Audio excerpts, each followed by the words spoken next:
Have you ever asked a Democrat this question on your show? I bet you've never asked a Democrat that question. Yo, my name is Marcus Russell. Let's get fit, man. And this is the Marcus Russell Show. Yo, check out Florida Senator Marco Rubio destroyed this NBC newscaster for asking one question about immigration. He said this: make sure you hit that subscribe button. I need 10,000 subscribers so I can keep this thing going for you. All right, let's get right to it. Radicals on this. All right, Senator, let's move on to immigration. If reelected, Donald Trump has said he's willing to build migrant detention camps and deploy the U.S. military to deport the more than 11 million undocumented immigrants in this country. It would be the largest deportation operation in American history. Do you support that plan? 11 million. That's an outdated. That was the number 10 years ago. We're talking upwards of 20, 25, maybe 30 million. Well, there's been almost 10 million people that have entered this country unlawfully in the last 3 years. To the question, would you support the number varies big time. I mean, it's another 9 to 10 million people just in the last 3 years. The answer to your question is yes. We cannot absorb 25, 30 million people who entered this country illegally. They're here illegally. What country on earth would tolerate that? We don't even know who most of these people are. They talk about vetting them with what? They're coming from nations that don't even have document systems in many cases. Yes, we are going to have to do something, unfortunately. We're going to have to do something dramatic to remove people from this country that are here illegally, especially people we know nothing about. But 10 million, 11 million, that was the number 15 years ago. Today, it's upwards of probably 25 to 30 million, maybe more. Senator, here's what you said about Donald Trump's mass deportations proposals in 2016. Take a look. I don't think it's reasonable to say you're going to round up and deport 11 million people. I don't think it's a plan that works. I don't think that's a realistic policy. So why have you changed your mind now? Good question. Because the issue has completely changed. When I said that, and back in 2013 when I was involved in immigration reform, we had 11, 12 million people that had been here for longer than a decade. Now we've had almost that number in the last 3 years alone from all over the world, including people that I believe are terrorists, people that I believe are going to conduct terrorist attacks in this country if given the opportunity, certainly people that were criminals in their home country. This is a completely different.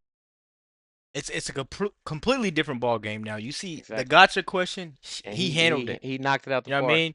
This interrogation that claims to be an interview, he had all the right answers. You could tell immediately, right? Right. He's trying to address situations, and he has answers to everything. They like to try to make them pit against each other, but he's like the terms change. Yeah. You know what I'm saying? Every question, man. This is crazy. Keep going, man. Make sure you guys hit the subscribe button. This is not immigration. You asked me about immigration. This is mass migration.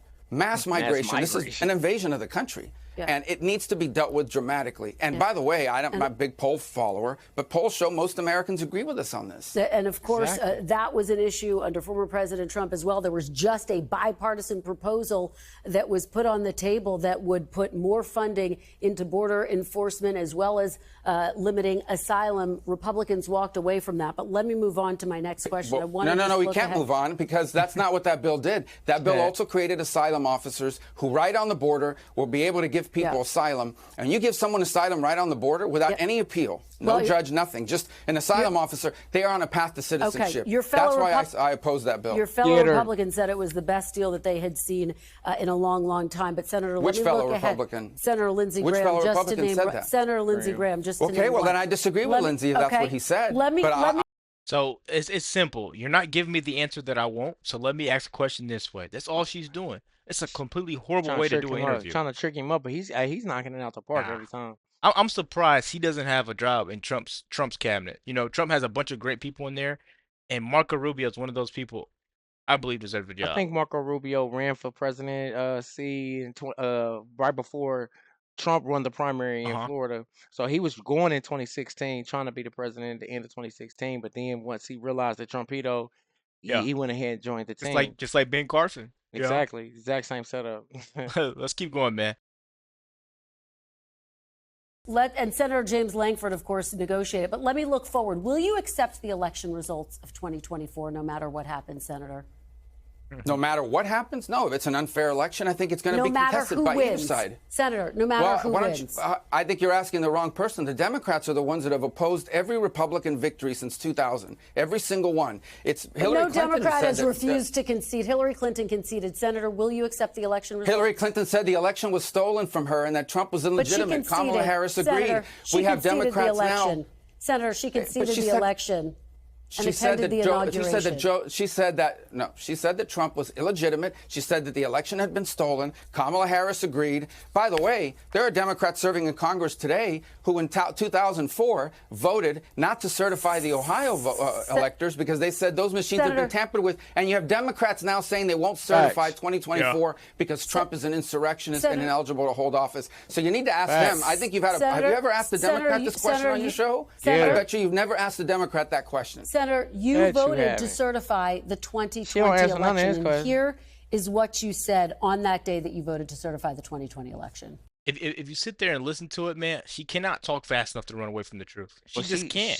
And you notice every time she starts talking, he respectfully shuts up. Yeah. But every time he's about to answer, she overtalks him. Exactly. You know what I'm saying? Come on, meet the press. Who are we mean? Is it her that we're supposed to be? I thought we wanted to find about Mark Rubio. He's so afraid to let him talk. She's simply afraid of the truth, man. He has true American values. This was an old clip, but this was a good one, man. I feel like it still speaks volumes. Exactly what's happening today. Exactly like he said, they let these people in, and now we're having these terrorist attacks in Las Vegas and in New Orleans. Exactly like he said a few months. They tried to call Trump crazy at first, man, until they start eating the cats and dogs. Now they're bombing the country. It's only going to get worse. You know, that's why January 20th, the mass deportation in U.S. history. Let's keep going, man. Let's get them out of here. Democracy is held together by people's confidence in the election and their willingness to abide by its results. So by your own definition, are Donald Trump's claims undermining Americans' confidence in democracy, given that he has not conceded the last election, and he just said in recent days twice that he won Minnesota, Senator? I think what undermines people's confidence in the election is when you have places like Wisconsin with over 500 illegal drop box locations, when you have places like Georgia where liberal groups are paying people $10 per vote. No, but listen, what undermines elections is when NBC News and every major news outlet in America in 2020 censored the Biden laptop story, which turned out to be true, not Russian misinformation, unprecedented. Only you couldn't even talk about it on social media. They would deplatform you. People look at all this. They look at what happened in Arizona, 200,000 ballots that had the signatures didn't match. People will lose confidence, and it opens the door to this. I have to jump in here. Senator, you voted to certify the election. And because at that stage in the process, you have no options. Senator, you voted to certify the election. Nothing has been censored on this program. Hillary Clinton did you guys cover the laptop for Joe Biden in 2020? Absolutely, we covered the laptop. It was banned. You couldn't even talk about it in social media. Chris Krebs, the top election official, you couldn't talk about it in social media. It'd be deplatformed. You couldn't even talk about it because they said it was Russian disinformation. Senator Rubio, voters in many cases didn't even hear about it because it was blacked out by the media. We did cover the election, and just to note that Chris Krebs, who was a top Trump election official, called it the safest and most secure election in recent history. Senator Rubio. It's obvious, man. She doesn't want him to answer any questions. She just sitting there attacking. Yeah, she was sitting there hunting for a gotcha moment the whole entire time, man. And he was knocking it out the border. He was being respectful the whole interview until the end, where he had to start playing dirty like her. Not gonna lie, all these other news outlets, these legacy media outlets, they are not like Fox News. Fox News wouldn't have done Marco Rubio like that, man. I doubt if they would. They would at least give him a chance to speak his speakers, even if they disagree. And it wouldn't be completely biased, you know.